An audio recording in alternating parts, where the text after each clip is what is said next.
and have the skull and bone symbol, which is the pirate symbol, because that's how they came here. And the number 322 is used if you look at the movie Enemy of the State, when the protagonist looks at his watch as the feds are busting in at the end of the movie, when Gene Hackman and the main protagonist are trying to leave, he looks at his watch and you'll see the letters 322.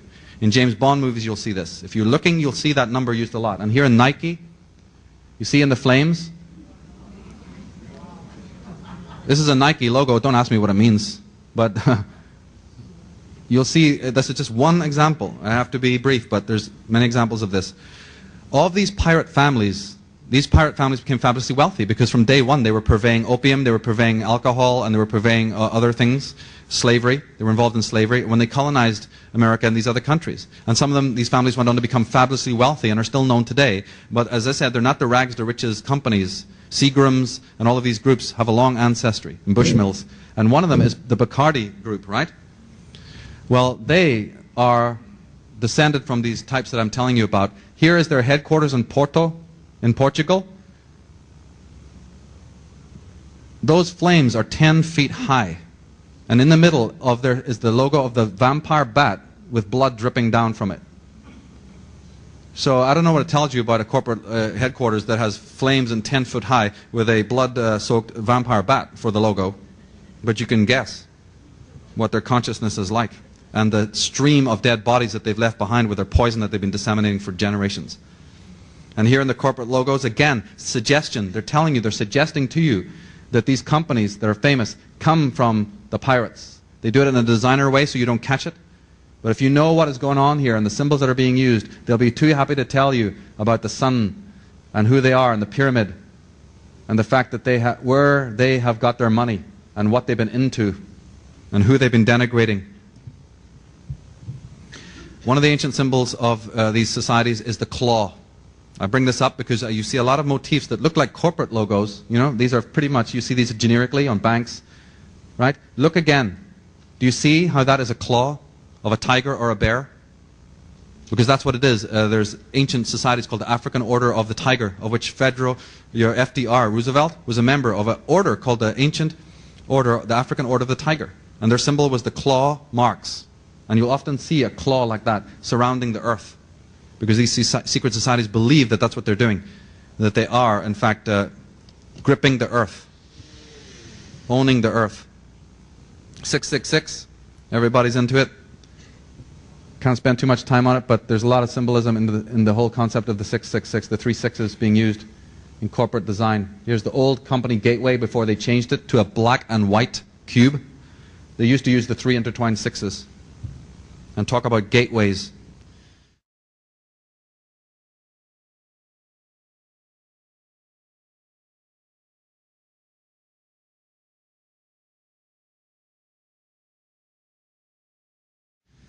But in the time remaining, I want to share with you some more of the connections between the corporate logos and astrology.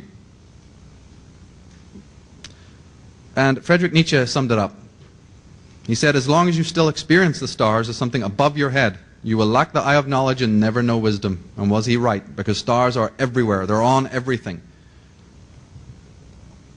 The zodiac is one of the archives that the designers and the media giants go to. Their designers know to go to the realm of Sabianism and talismans and magic and to astrology to look for, and to alchemy. They look to the esoteric in order to have, to be in business. Although this is a carefully guarded secret. And talking about the zodiac, the Bible says that God said, let there be lights in the firmament of the heavens to divide the day from the night, and let them be for signs and for seasons, for days and for years. Let them be for signs. The signs of the zodiac have an ancient history. The zodiac is where we get a lot of these symbols, because the 12 signs that you're familiar with, the 12 generic signs of the zodiac, there are actually 88 constellations altogether around the ecliptic. 88 symbols. You don't know about those, but the advertising people do. They research them. They're not going to use the ones that you're familiar with, because then we'd catch on, wouldn't we? So they use the other ones, or they'll tweak or change things around. I'm going to give you some examples of how they do that. But cities, as I said, were based on zodiacs. Here's Paris, divided into the 12 divisions, coming to the central arch with a phallic symbol in the middle. From the heavens, you have the constellations. They're not physically up there, it's just observation. But from there came the great symbols of the lion, for instance, and the crab. from the night sky. The first theater of mankind was the night sky, which he could draw the pictures of his mind. And lots of these logos, lots of these symbols that we recognize as astrological symbols, nothing negative in them, but then they turn up in the corporate world, as we'll see in a minute. Stars on flags, all over the place. One of them, if you're into this, by the way, if you have a plan to go on and do any of your own marketing in any field, it's very important to know what they do, because what they do, you can also do. You can take your power back and use the same motifs, but use it for positive reasons, proactive reasons. Know, just very basically, that in astrology, there are 4 signs: fire, water, air, and earth. But the corporate people mostly use the fire signs and the earth signs, because fire has to do with energy and libido and will to power, and earth signs have to do with money, materialism, and ownership and assets. So just even using astrology as a what you call a hermeneutic of understanding how corporate logos are used is very important. And then you can start using it based on your own chart, for instance, or the message that you're trying to get across. Using the 4 elements is a very handy way of doing it, because it involves colors and different other kinds of techniques that you can use. Here's a good example of how stars play a role.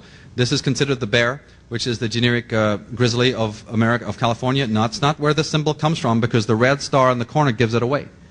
The bear that they're talking about here is Ursa Major, the bear, up there.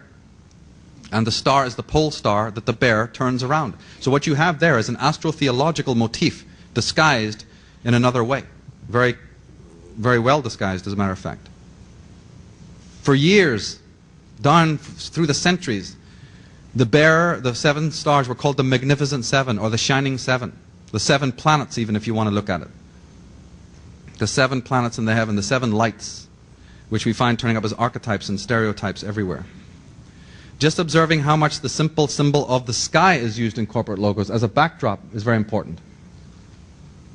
The sky. Here's the symbol for Leo, astrological symbol for Leo. This is the astrological symbol for Virgo. The sun moving into the constellation of the Virgin. Virgo is where you get the Columbia Pictures symbol from. This is the ancient symbol of Cancer, the white horse, before the crab. Anybody here a Cancer? The star sign? Yes, some of you? Right. Well, before you were given the symbol of the crab, your ancient symbol was the white horse, or the unicorn. That's why you see on royal heraldry that symbol. So the white horse is the symbol of Cancer, and so when you see the sun behind the horse of Tristar, it just represents the sun in Cancer. It's an astrological motif.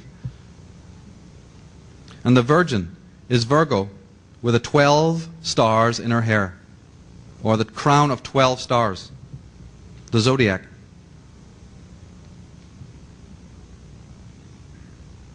And the winged horse, as you see on heraldry here, represented Leo and Cancer, the constellations in the northern sky, right beside each other, the house of the moon, Cancer, and the house of the sun. This is again based on astrology, and the winged horse being connected with Cancer. In Merrill Lynch, you have the symbol of the bull, which obviously is very clear, relates to Taurus, which is an earth sign. You see how earth signs, Taurus, represents money, ownership, finances.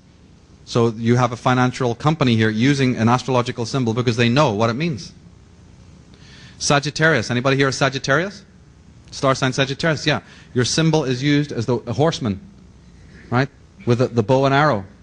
Here you find it. Look at the solar symbol on the bottle is already made like the sun, because Sagittarius is a fire sign.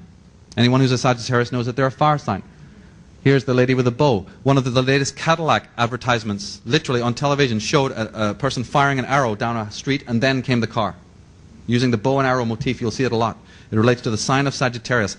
What I'm talking about is not the normal astrology. They're using different kinds of associations. The corporation Safeway relates to the sign of Cancer also, because anyone who knows astrology knows that the sign of Cancer has to do with safety, security in the home, and food, mother, and nurturement. So the safe way, right? And the yin-yang of the Cancer. And it also has to do with property. So the Cashin Company, which is a real estate brokerage, use the symbol for Cancer, because in Cancer, astrology, Cancer rules the home and property and physical assets.